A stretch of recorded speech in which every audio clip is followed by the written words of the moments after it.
Vitisha Pramado Moha Evacha Tasmyetani Jayante Vivridhe Kuru Nandana. O son of Kuru, when there is an increase in the mode of ignorance, madness, illusion, inertia, and darkness are manifested. Yada sattve pravridhetu pralayam yati dehavrit tadottama vidham lokan amalan pratipadyate. When one dies in the mode of goodness, he attains to the pure higher planets. Rajasi pralayam gadva karma sangi shujayate tata pralinas tamasi mudha yoni shujayate. When one dies in the mode of passion, he takes birth among those engaged in fruitive activities, and when he dies in the mode of ignorance, he takes birth in the animal kingdom. So we can go back to text number 6. O sinless one, the mode of goodness, being purer than the others, is illuminating, and it frees one from all sinful reactions. Those situated in that mode develop knowledge, but they become conditioned by the concept of happiness. Purport. The living entities conditioned by material nature are of various types. One is happy, another is very active, and another is helpless. All these types of psychological manifestations are causes of the entity's conditioned status in nature. How they are differently conditioned is explained in this section of Bhagavad-gita. The mode of goodness is first considered. The effect of developing the mode of goodness in the material world is that one becomes wiser than those otherwise conditioned. A man in the mode of goodness is not so much affected by material miseries, and he has a sense of advancement in material knowledge. The representative type is the Brahmana, who is supposed to be situated in the mode of goodness. This sense of happiness is due to understanding that, in the mode of goodness, one is more or less free from sinful reactions. Actually, in the Vedic literature, it is said that the mode of goodness means greater knowledge and a greater sense of happiness. The difficulty here is that when a living entity is situated in the mode of goodness, he becomes conditioned to feel that he is advanced in knowledge and is better than others. In this way, he becomes conditioned. The best examples are the scientist and philosopher. Each is very proud of his knowledge, and because they generally improve their living conditions, they feel a sort of material happiness. This sense of advanced happiness in conditioned life makes them bound by the mode of goodness of material nature. As such, they are attracted toward working in the mode of goodness, and as long as they have an attraction for working in that way, they have to take some type of body in the modes of nature. Thus, there is no likelihood of liberation or of being transferred to the spiritual world. Repeatedly, one may become a philosopher, a scientist, or a poet, and repeatedly become entangled in the same disadvantages of birth and death. But due to the illusion of the material energy, one thinks that that sort of life is pleasant. Maharaj, would you like to speak on this verse?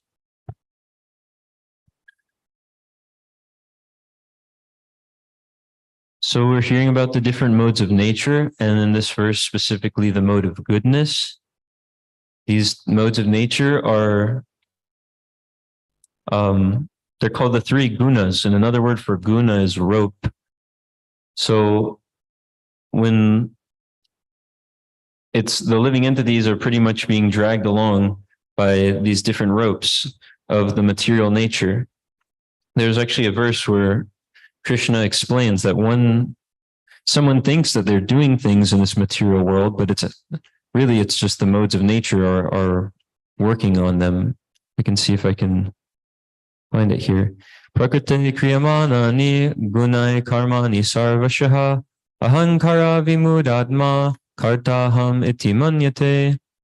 The spirit soul, bewildered by the influence of false ego, thinks himself the doer of activities that are in actuality carried out by the 3 modes of nature.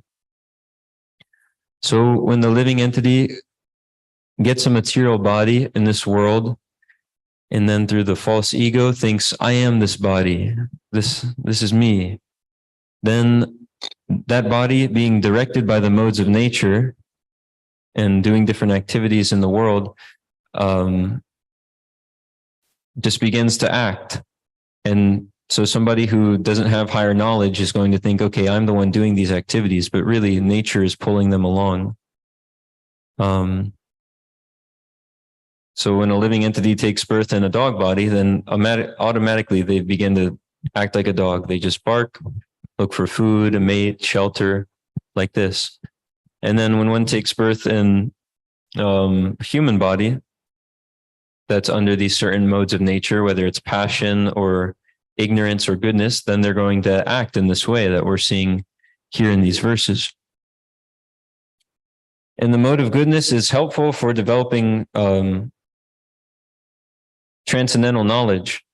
It's like a platform from which one can then engage in hearing about the Supreme Lord, understanding transcendental topics, engaging in devotional service.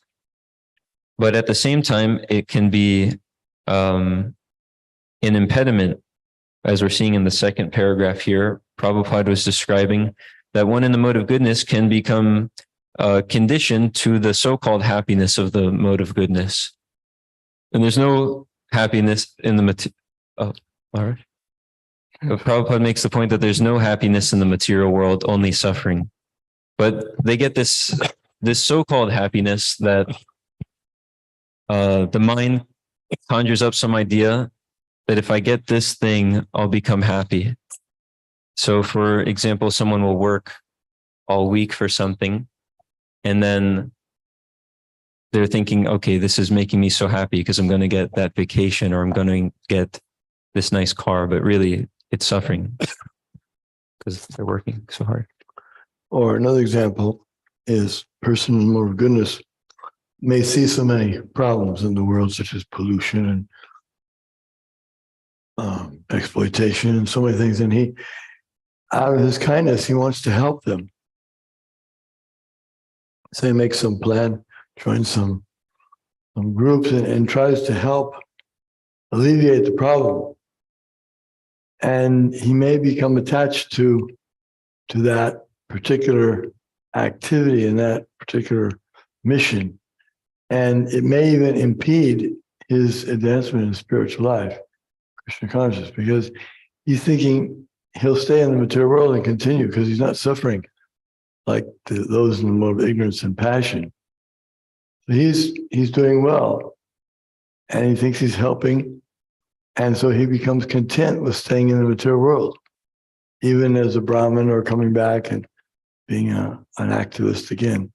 But really, one should see that this material world is Dukkhalayam Shashvatam. It's a place of suffering. Krishna certifies. And therefore, one should not think that he'll be able to stop all the wars in the material world or stop all the exploitation.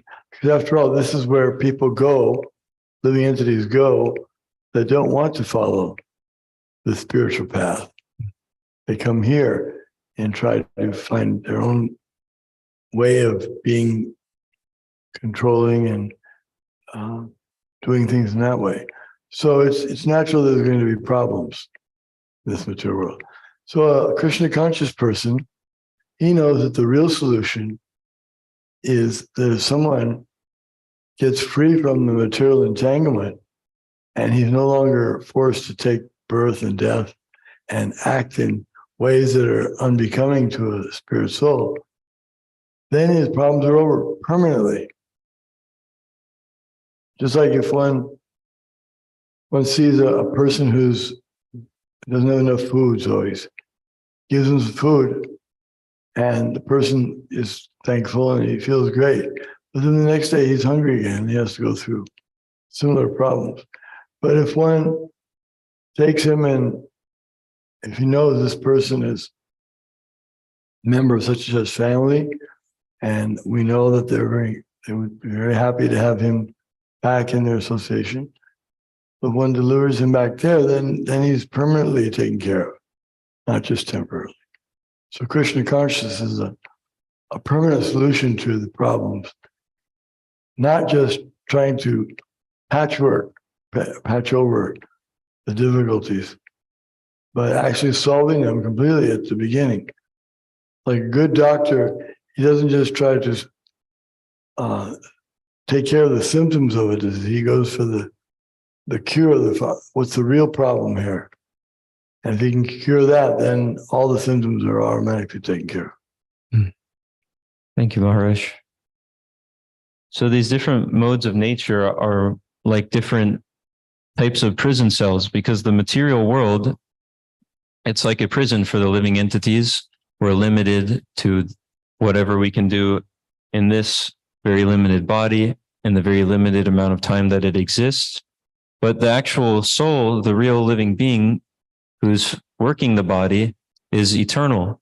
So if we go back to our eternal abode where things are unlimited, Krishna is there, his associates are there, everything is there in all varieties.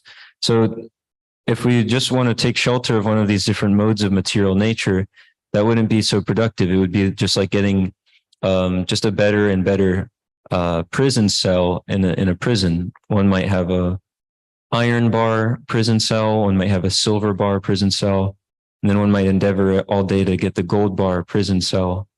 But still, it's a prison. So what kind of happiness can be there? But if one acts in Krishna's service, then they can get free from this material prison altogether and go outside to their real blissful life in service of Krishna in the spiritual world.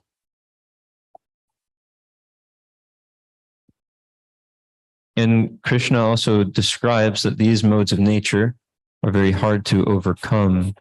Got the whole verse here. Daivihesha gunamayi mamamaya dharatyaya. Mameva prapajanti. Right. Well, he explains that this material energy, this divine energy of mine,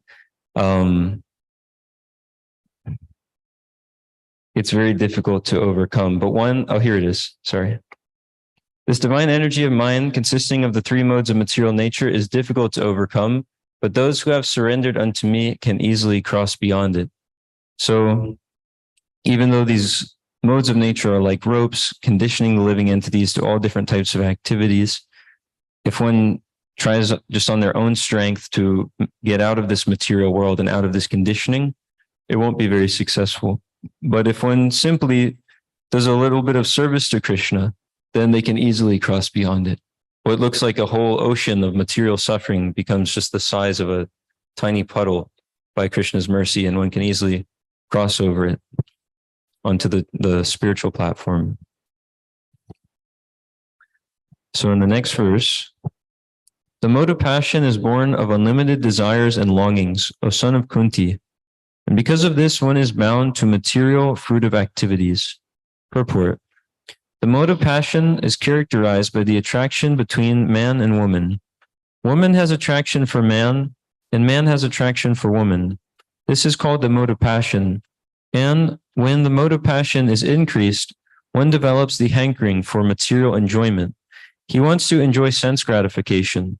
For sense gratification, a man in the mode of passion wants some honor in society or in the nation, and he wants to have a happy family with nice children, wife, and house. These are the products of the mode of passion.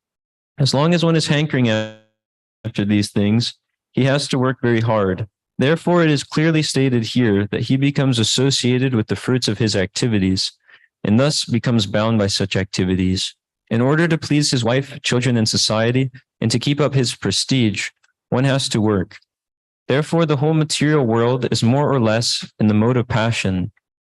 Modern civilization is considered to be advanced in the standards of the mode of passion. Formerly, the advanced condition was considered to be in the mode of goodness. If there's no liberation for those in the mode of goodness, what to speak of those who are entangled in the mode of passion? So Srila Prabhupada made this point before that men or boys are good and girls are good, but boys and girls together is bad because we see this entanglement arises. So that's described in the Srimad Bhagavatam as the background of material life is this sex desire, and that's what's keeping the living entities bound in the material world. But if one actually becomes attracted instead of to these temporary things of this material world, which don't have much value, if they become attracted to Krishna, then so much is gained. They can actually become fully fulfilled. There's one lecture where Tamal Krishna Goswami gives this example of seeing this person on a Ferris wheel. There was a couple on a Ferris wheel embracing each other. And he said, as they were going on the Ferris wheel, the woman that the man was embracing, she threw up all over him. And he was saying this man was so foolish that he couldn't recognize that he cleaned himself up, and then they continued embracing on the Ferris wheel. And he said this man was so foolish that he couldn't realize that this vile substance is produced by the same thing that he's still embracing. So that's what one gets if they want to give their service and their love and their attention simply to these material elements, this another material body. But if one gives their same attraction and love and attention and service to Krishna, then that's perfect. He's the supreme spiritual being, and he can fully reciprocate with the living entity. So that's what the real place for our service or our love or our attention. When it's given to anything in the material world, we won't be fully satisfied. As we see with this example of the people on the Ferris wheel, what is satisfying about that? It's a gross situation. But if one, instead of becoming attracted to a temporary form of the material world, becomes attracted to the form of Krishna, then their eternal life is guaranteed. They can go back to the spiritual world and not have to again go through birth, death, old age, disease, and everything in between it in the material world. And took a few notes. Oh, on the last verse, actually, where it was speaking of one becoming conditioned to the mode of goodness, there's a really nice example of this in the Krishna book where there's the Yajnik Brahmanas. So Krishna and his cowherd, he sends his cowherd friends to go beg for something from the Brahmanas who they're engaging in a yajna, ask for some food for Krishna and Balaram, the Supreme Personality of Godhead. And when they ask these Brahmanas for the food, the Brahmanas are thinking they completely ignore the cowherd boys, even though the whole purpose of all sacrifices, the whole purpose of all the scriptures, whole purpose of any Brahminical duty, it's to satisfy the Supreme Personality of Godhead, Krishna. So being conditioned by this mode of goodness, they totally miss the point. And even though they're given this opportunity to personally serve Krishna, they just totally forget about it. They say no. Well, actually, they don't say anything. They just ignore the cowherd boys.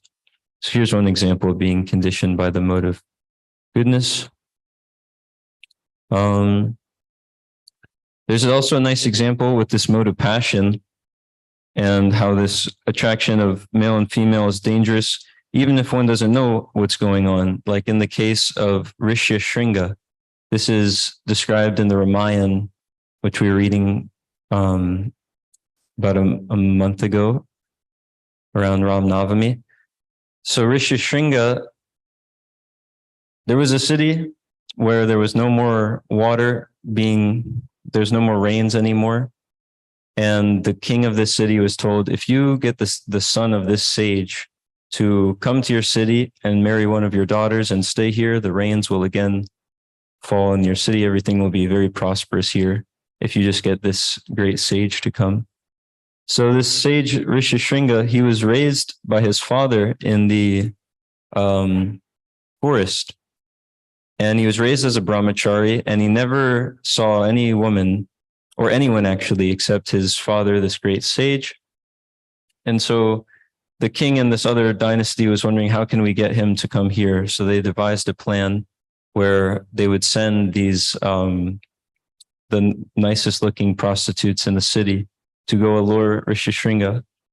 But they also knew he had only seen his father and maybe some other sages. So they disguised them as these prostitutes. They disguised them as brahmacharis and sent them to Rishi Shringa's ashram. So when they had approached Rishi Shringa, and he was wondering, wow, who are these effulgent brahmacharis? And like this, they spent time with him. They were feeding him lots of sweets. He was living in the forest, so he only ate roots and fruits. And they would give him all sorts of opulent sweets and tell him that these are fruits from where we come from.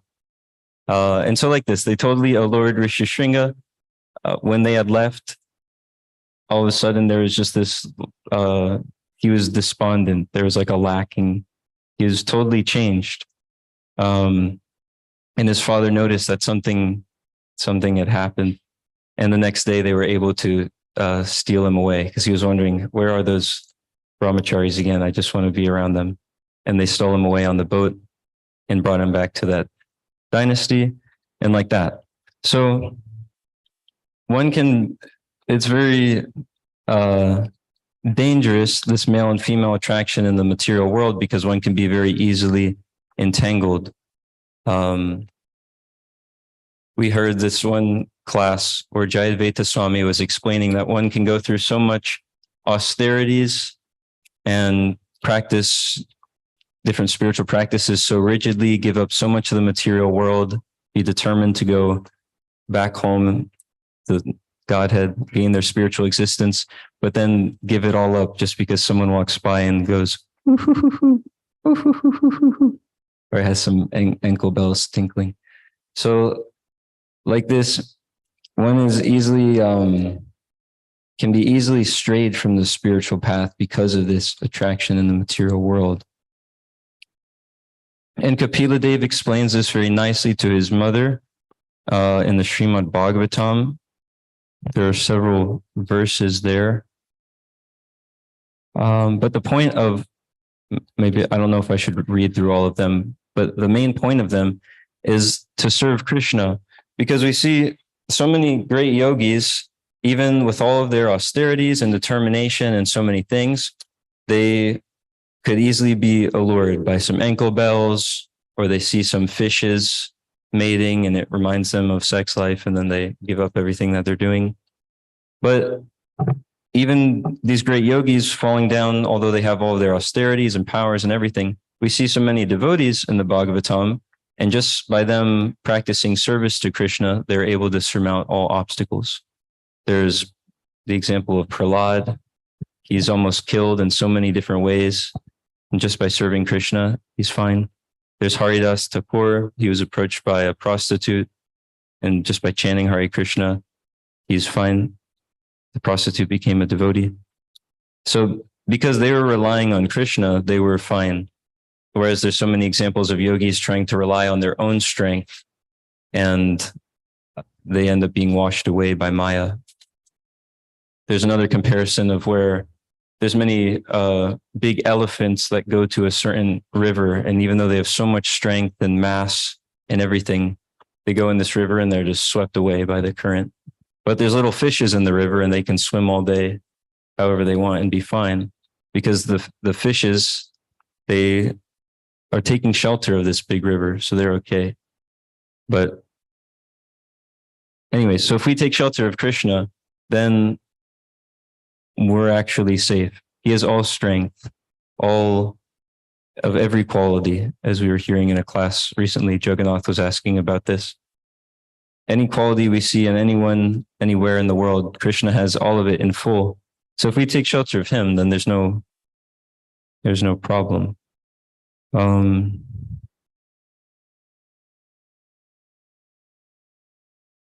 So we can read a little more of the next text. O son of Bharata, the mode of ignorance causes the delusion of all living entities. The result of this mode is madness, indolence, and sleep, which bind the conditioned soul.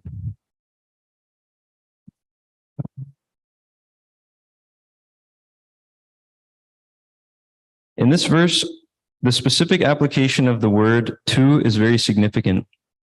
This means that the mode of ignorance is a very peculiar qualification of the embodied soul. This mode of ignorance is just the opposite of the mode of goodness. The mic is a little, there's feedback. In the mode of goodness, by the development of knowledge, one can understand what is what. But the mode of ignorance is just the opposite. Everyone under the spell of the mode of ignorance becomes mad, and a madman cannot understand what is what. Instead of making advancement, one becomes degraded. The definition of the mode of ignorance is stated in the Vedic literature. Under the spell of ignorance, one cannot understand the thing as it is. For example, everyone can see that his grandfather has died, and therefore he will also die. Man is mortal. The children that he conceives will also die, so death is sure. Still, people are madly accumulating money and working very hard all day and night, not caring for the eternal spirit. This is madness. In their madness, they are very reluctant to make advancement in spiritual understanding. Such people are very lazy. When they are invited to associate for spiritual understanding, they are not much interested. They are not even active like the man who is controlled by the mode of passion. Thus, another symptom of one embedded in the mode of ignorance is that he sleeps more than is required. 6 hours of sleep is sufficient, but a man in the mode of ignorance sleeps at least 10 or 12 hours a day. Such a man appears to be always dejected and is addicted to intoxicants and sleeping. These are the symptoms of a person conditioned by the mode of ignorance. So these things like eating, sleeping, mating, and defending are just necessities of the material body. So one who's engaging for spiritual life wants to minimize them. And the highest or the best example is the 6 Goswamis, who are able to decrease these material necessities to essentially nil. And one can't imitate the 6 Goswamis, but we can see them as the best example.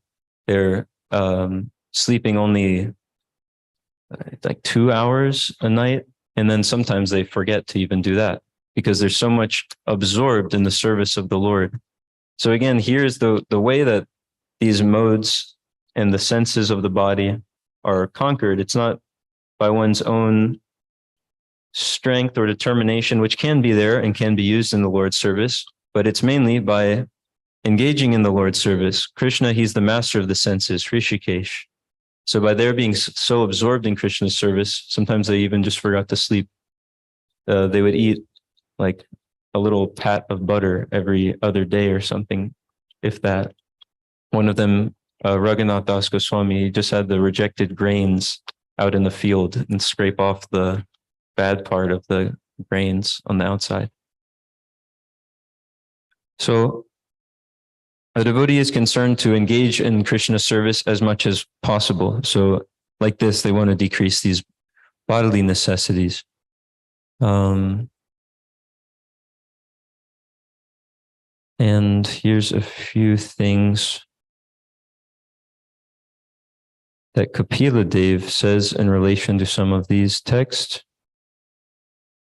Let's see.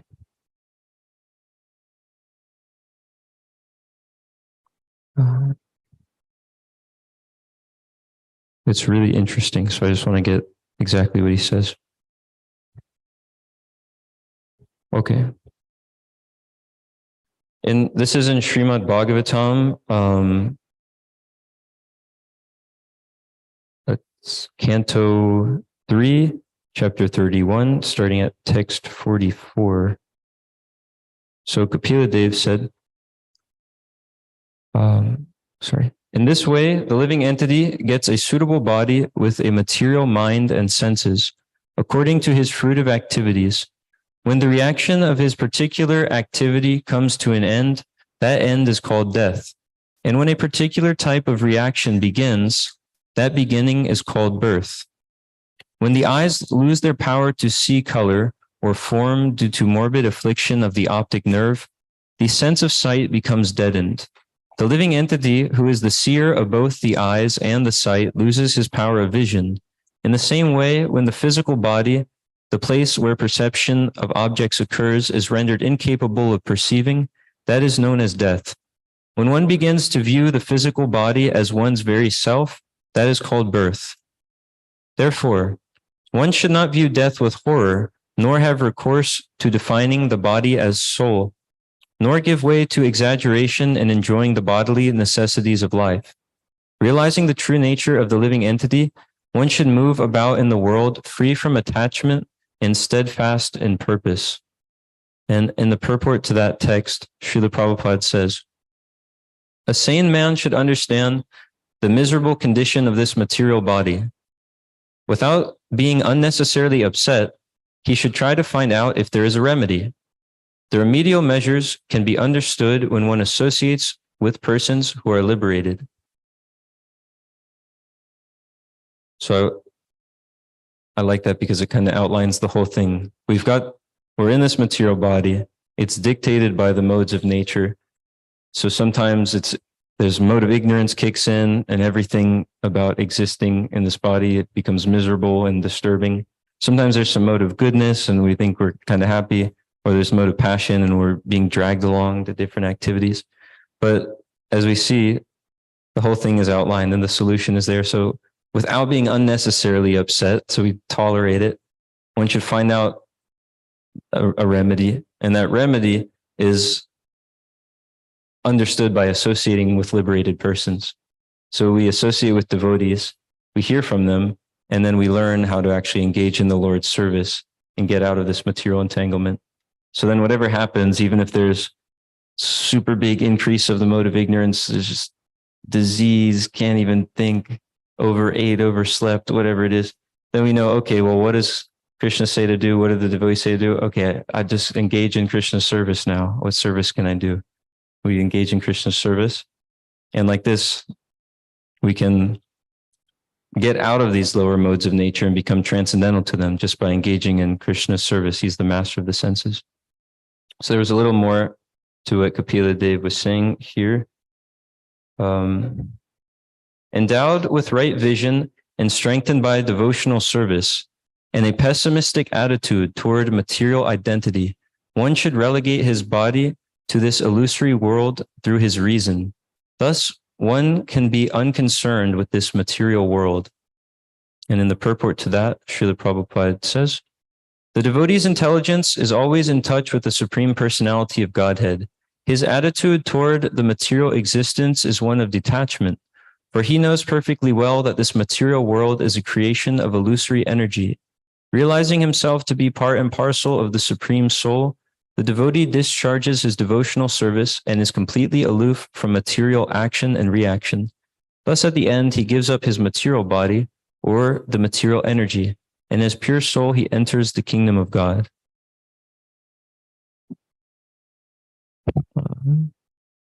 So as long as one is governed by these modes of nature and attached to the different modes of nature, then they will keep getting different bodies within these modes of nature. As we heard at the end of this stream of texts, if one is in the mode of goodness, they can take birth as in a higher planetary system among demigods. But everywhere in the material world has its problems. So even if one takes birth as Indra, the king of heaven, you've got access to everything possible to try to enjoy in the material world. Still, so many demons want to take your position and kill you. So many people try to fight you. Other demigods steal your wives. You like this. There's so much, no matter where you are in the material world, even at the top of it, there's problems. And then if one dies in the mode of passion, well, we're experiencing it. You can be here on earth, have to deal with crazy stuff. We don't even have to explain that one. And then if one dies in the mode of ignorance, they go down to hellish worlds or take birth as different animals. So you see, that's not very nice. So if one instead is always thinking of Krishna, take shelter of Krishna and serves him, then they can go beyond these modes of nature back to the spiritual world and eternally engage in Krishna's service. And he says to do that. He says, Man mana bhavamad bhakto madhyaji mam namaskuru mam evaisyasi satyam te pratijane priyosime. He doesn't say, think of stuff in this material world and stay here and suffer. No, he says, always think of me, become my devotee, worship me and offer your homage unto me. Thus you will come to me without fail. I promise you this, because you are my very dear friend. So we can engage in Krishna's service and think of him, and like this, go back to him. Are there any comments or questions on all of these texts? Yes, Prabhu?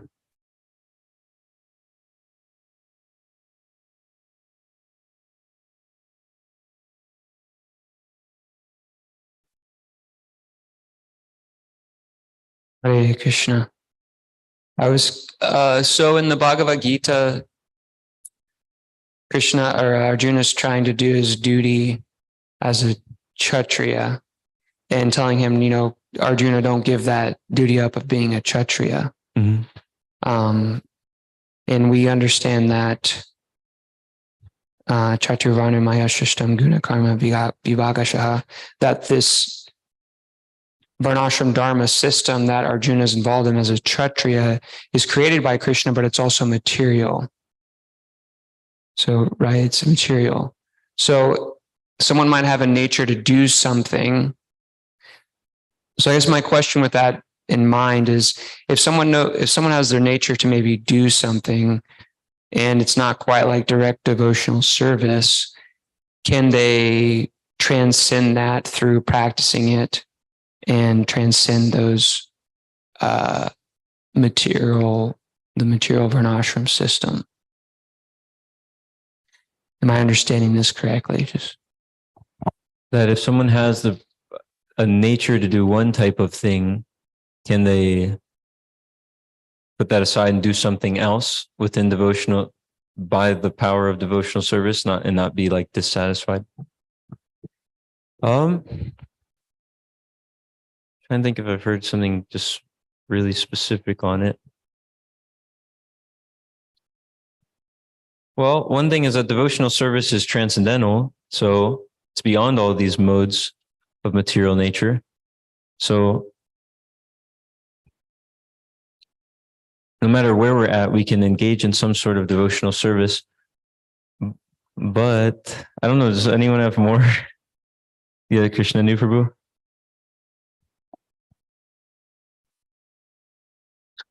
I don't know your exact question. Is it what he just said? Like just discarding your conditioned nature so you can take the devotional service? Well, I mean, what comes to my mind is in the second chapter of the Srimad Bhagavatam. I mean, it doesn't necessarily say, give up your conditioned nature and take the devotional service, but it says, performing your occupation in the world. And if it doesn't provoke attraction to hearing about God, then it's a waste of time. And whatever occupational duty one may perform, then, it shouldn't be used to cultivate sense gratification. It should be always one pointed towards spirituality. So, I mean, the goal is to become transcendental, pure devotional service. But if we're not there, we're not there. We have to act where we're at. And then the Bhagavatam is saying that, yeah, you act there and you develop this attraction to Krishna and you cultivate that. So, I mean, I don't know. I don't have like a specific. Magadari has something. Mm-hmm.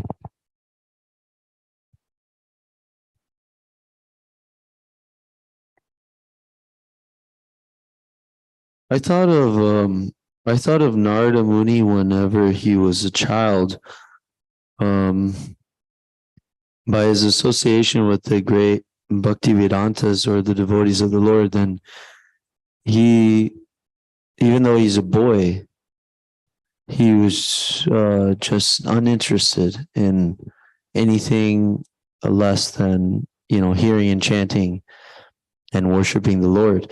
And also Prahlad Maharaj speaks to his classmates in the demonic school. He says, "What are you doing? Why are you wasting your time playing with balls?" And he's a child.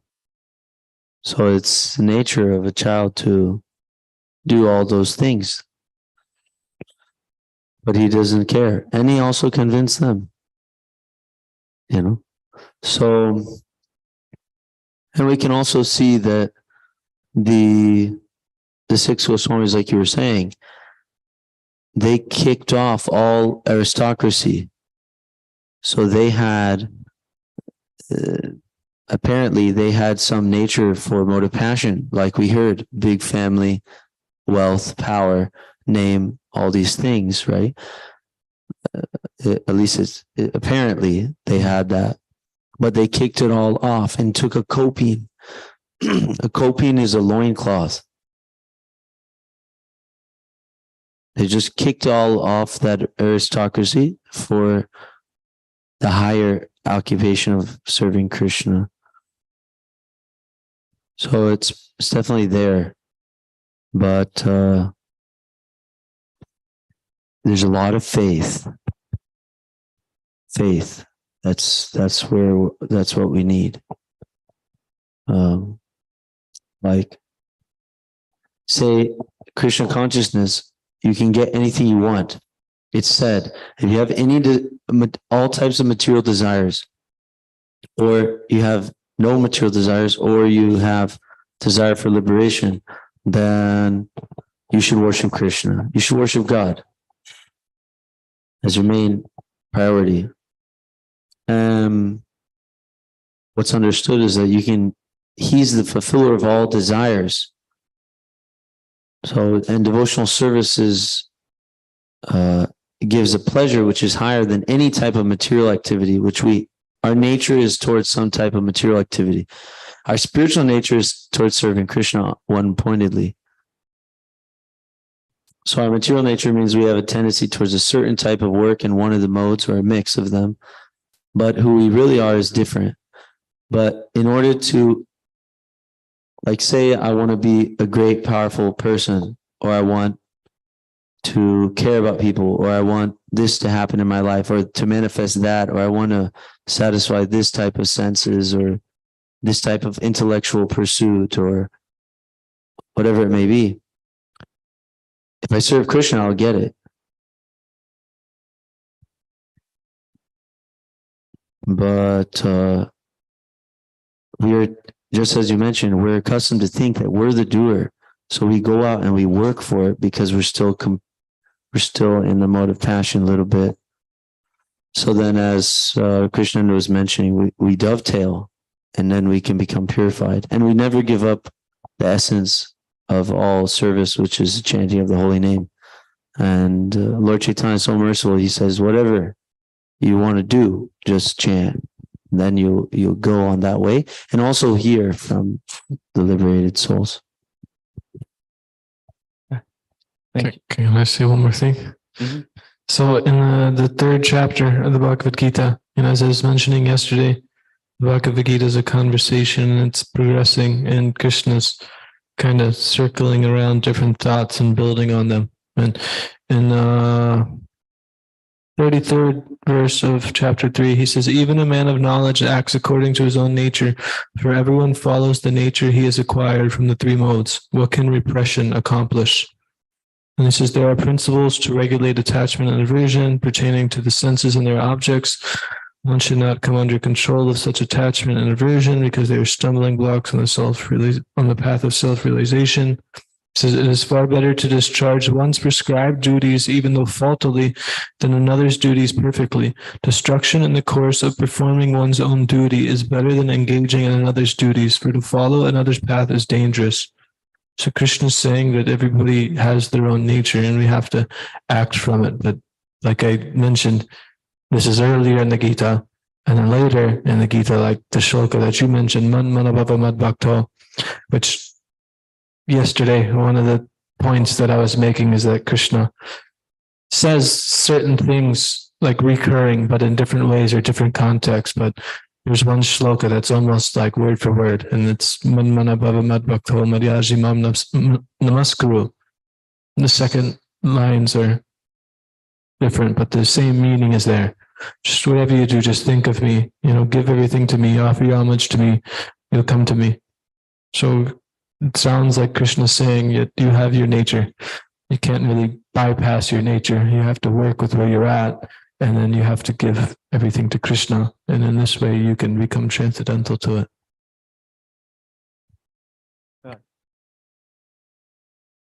Srimad Bhagavad-gita ki jai. Srila Prabhupada ki